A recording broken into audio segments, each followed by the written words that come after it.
Ngayon mga parts, ang gagawin po natin, itong exhaust fan. Ang problema po nitong exhaust fan na to, ayaw pong umandar. Nasira na po yung pinakamakina po niya. Ngayon, ang gagawin po natin, i-convert po natin to ng makina ng electric fan. Yung makina po ng electric fan ang ating gagamitin dito mga parts. Ayan. Kaya panoorin nyo po yung ating video mga parts. Ngayon mga parts, simulan na po natin. Alisin po natin itong pinaka-cover na to sa pinakaharap. Nakalak lang po yan mga parts. Ayan.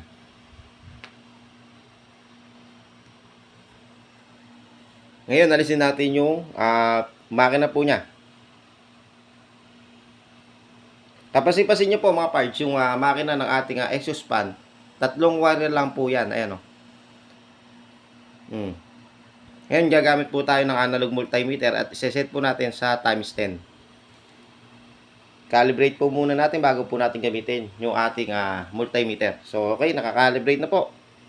Pwede na po natin itong gamitin. At i-test na po natin kung talagang totoong sira nga po yung makina nitong exhaust fan na to. So, meron po tayong nakukuha resistance dito sa kulay red. Sa kulay yellow naman. So, wala po tayong nakukuha resistance dito sa kulay yellow. Totoo nga pong sira nga po itong exhaust fan na to, yung makina. Ngayon, ang ipapalit po natin dito, makina po ng electric fan. Ayan, panurin nyo po yung ating video mga parts. Para po, kung sakali man pong magre-repair kayo ng ganitong exhaust fan, makakuha po kayo ng idea. Ngayon, ito. Meron ako isang makina ng electric fan dito. Hindi ko alam kung susukat dito to. Ito. Kinakailangan kasi susukat dito sa pinaka kabitan ng tornilyo. Yung 4 na butas. Ayan, mabuti na lang mga parts. Sumukat po ito. Ayan o, tingnan nyo po. Yun o. Ayan. Pagka po lumapat pong ganyan, po pwede po natin gamitin itong makina ng electric fan na to. So, tuturuan ko po kayong mag-wirings mga parts. Kasi itong makina ng electric fan na to, ang ikot nito, pabuga. Kinakailangan, mapaikot natin to ng pahigop. Pabaliktad.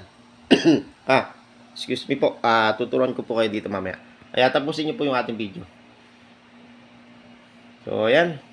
Mas magaganda pa nga po yung exhaust fan nyo pagka po makina ng electric fan yung inyong ginamit. Ngayon mga parts, pagka po nagpalit po kayo ng makina ng exhaust fan at ang kinabit nyo makina ng electric fan, palitan nyo po yung rotor. Ito. At ang gamitin nyo lang po yung shafting ito. Kasi dito hindi susukat yung rotor niya, mga parts. Kasi magkaiba yung stator. Yung stator kasi nito, yung pang electric fan malapad. So kaya ang kakabit natin yung rotor ng pang electric fan din. So madali lang po yan mga parts. Ito. Ayan o, tingnan nyo po. Hindi po susukat. Maliit po itong rotor na to.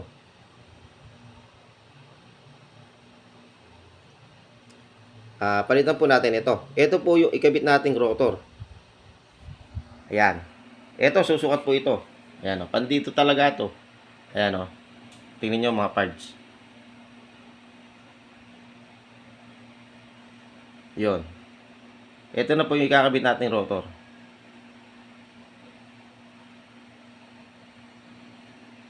At aalisin na po natin itong isang rotor na to.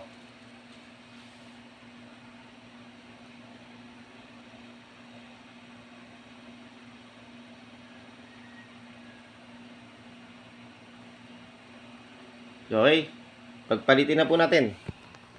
Ayan. Napagpalit ko na po. Mabilis lang po yung ating upload.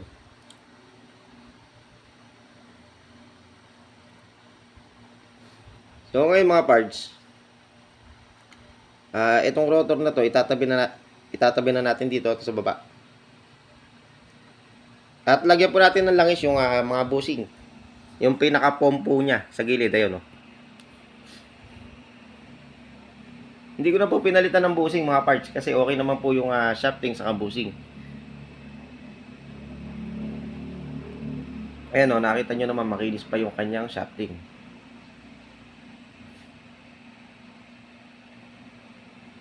Ngayon, lagyan po natin to ng pinaka-spacer dito. Balik po natin yung dating nakakabit.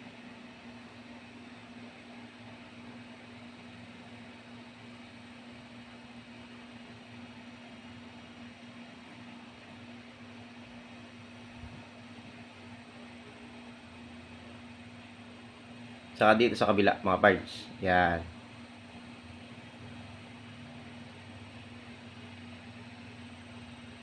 So, ngayon mga parts, ayan. Kapansin-pansin po natin na ayaw pong pumasok. Kasi kapupukpuk po natin kanina, siguro na nasapad itong dulo na to. Ang gawin natin, lihahin po natin. So, ayan, ito. May liha po tayo dito. So, huwag nyo pong lilihahin yung pinaglalagyan ng busing do sa malapit sa spacer. Yung dulo lang ang lilihahin nyo po. Ayun o. Ayun o, pumasok na. Ngayon, ayan. Naikabit ko na po itong pinaka-makina po niya. Ayan. So, kapansin-pansin nyo po, 6 na wire po ito. Kumpara kanina na 3 wire lang. Mga parts. Ito, 3 wire lang. Ito, 6 na wire. Pang electric fan. Ngayon, mga parts, tuturuan ko po kayo kung aling wire yung ating itatap dito at kung anong wire yung ating alisin. Yung hindi natin gagamitin. So, ibalik po natin yung rotor. Saka itakip na po natin to. Saka ilagay po natin yung tornilyo.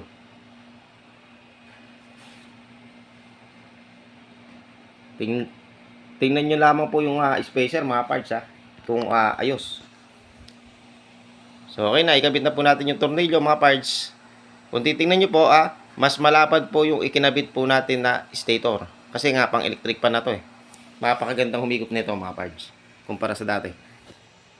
Lalakas pa. Ngayon, ikabit na po natin dito. Ayan. Ngayon, mga parts, ito. Yung ating gagamitin na capacitor, pang electric fan din to, mga parts. Hindi ito pang exhaust fan. Kasi yung pang exhaust fan na capacitor, 1.2 lang to. Ito, 1.7. Ayan, naikabit na po natin yung ating capacitor, yung dalawang yellow. Doon po nakakonect yung capacitor.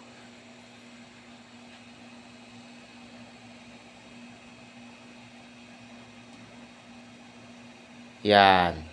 Ngayon, mga parts, ang susunod naman po natin gagawin, ito, meron pang natitirang ilang wire? 4. Meron pang natitirang 4 na wire. I-align po muna natin, mga parts, yung kanyang ehe. Para po umikot na maganda. Yan. Pupukin nyo lamang po ng bagya-bagya. Para po mag-align. At ikabit po muna natin yung lock nung LC. Ngayon, ito, yung 4 na wire na natitira. Ang kukunin lamang po natin dito, 2. Mga parts.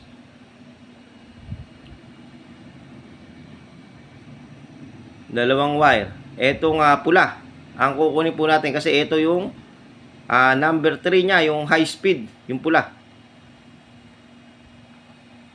Teka, pula nga ba? Teka lang, mga parts. Babalatan ko lang po lahat. At gagamit po tayo ng multimeter.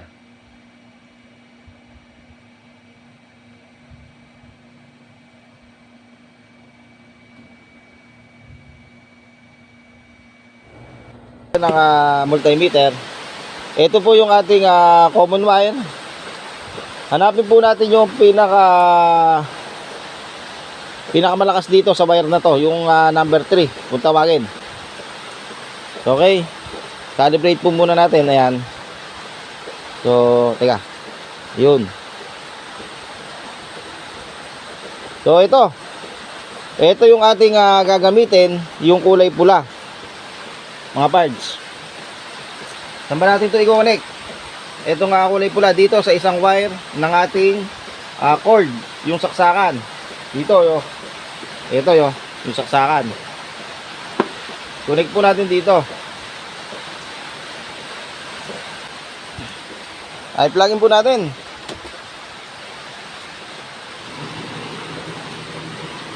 O, kapansin-pansin po natin na kinakailangan po ang ikot ng ating exhaust fan pa ganyan. Pag ganyan po ang ikot. So, nagiging pag ganun po ang ikot. O, paano po gagawin natin para maging pahigop ang ikot nito? Tinanggal ko po yung kanyang saksak. Baka mamaya makuryente tayo. Kaya tinanggal ko po. Ito sa ating makina, yung dalawang yellow na yan. Ayan o. Ito yung capacitor. Ang gagawin po natin, alisin po muna natin to. Ayan. So, ang gagawin po natin,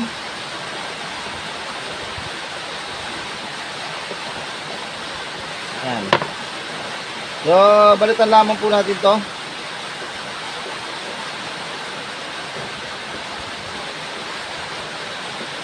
Lakas po ng ulan dito. Yung gagawin natin mga parts, alisin natin to. So, okay. So, alisin natin uli. Ayan, pinakita ko lang po sa inyo yung ikot. Ayan. So, inalis po natin. Meron po tayong natitirang 4 na wire. 2 line ng capacitor at isang common at isang number 3 ng ating electric fan. Balagan po rin natin. So, ayan. Ngayon, itong ating common wire ng ating makina, hindi po natin siya gagamitin. Ikakat po natin siya.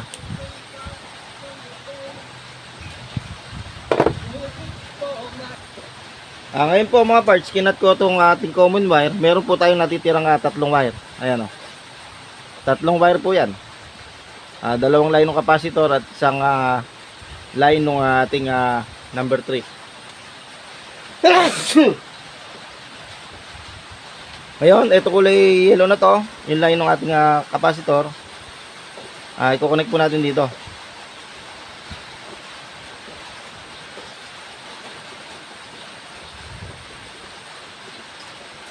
Ayan. Saka ito isa. Ito po yung ating capacitor ayun nasa loob.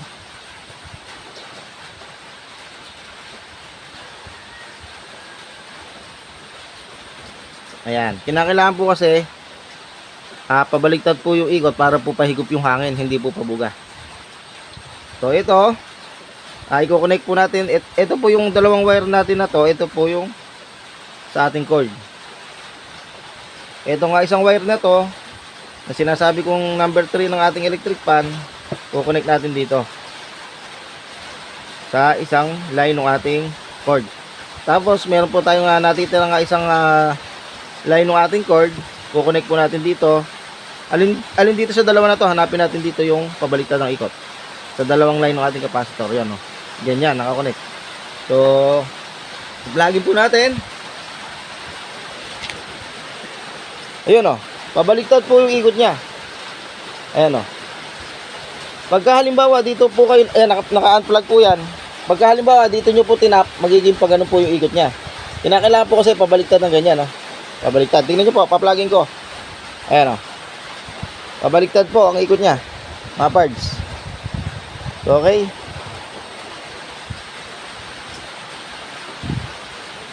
Ang gabi po natin, naka-unplug na po yan. Ang gawin po natin,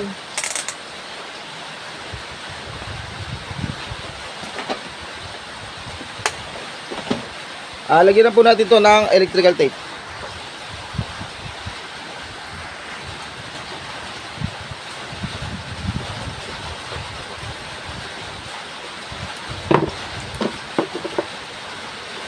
Ko lamang po sa inyo na yung connection. So, ikabit mo natin yung ating LEC. Ito.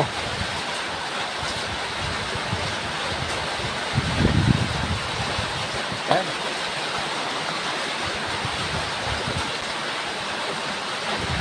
Saka po natin i-plug in. Yun Kapasin-pasin niya po. Yung hangin niya papunta na po ron. Tingnan nyo po, sasarado ko po ito. Ayan, nakasarado po yan. Kinakailangan po bumuga yung hangin dito sa likod. Dito kailangan bumuga. Kasi ito yung palabas eh. Ito yung pahigop. Kailangan bumuga siya. Tingnan nyo po, bubuga yung nasa likod. Ayun o.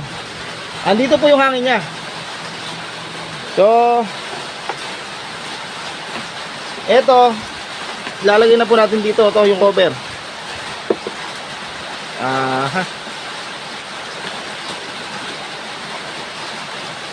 Ayan o. Ayun pala sa ilalim. Meron din pala ron. Kapansin-pansin nyo po, yung ating makina hindi po sumasayad kahit po naglaki po tayo ng rotor. Ayan o, kahit po tumaba po ito, wala pong problema kasi wala naman po itong cover. A-adjust lang po yung hélice natin ng bagyang ganon. So ganun na lang po, pagka po nasira yung inyong exhaust fan, i-convert nyo na lang po ng makina ng electric fan para po mas maganda at lalong mas malakas. Yun o. Ayos. Thank you. Maraming salamat at sana nakakuha po kayo ng idea sa pagre-repair ng ganitong appliances sa bahay.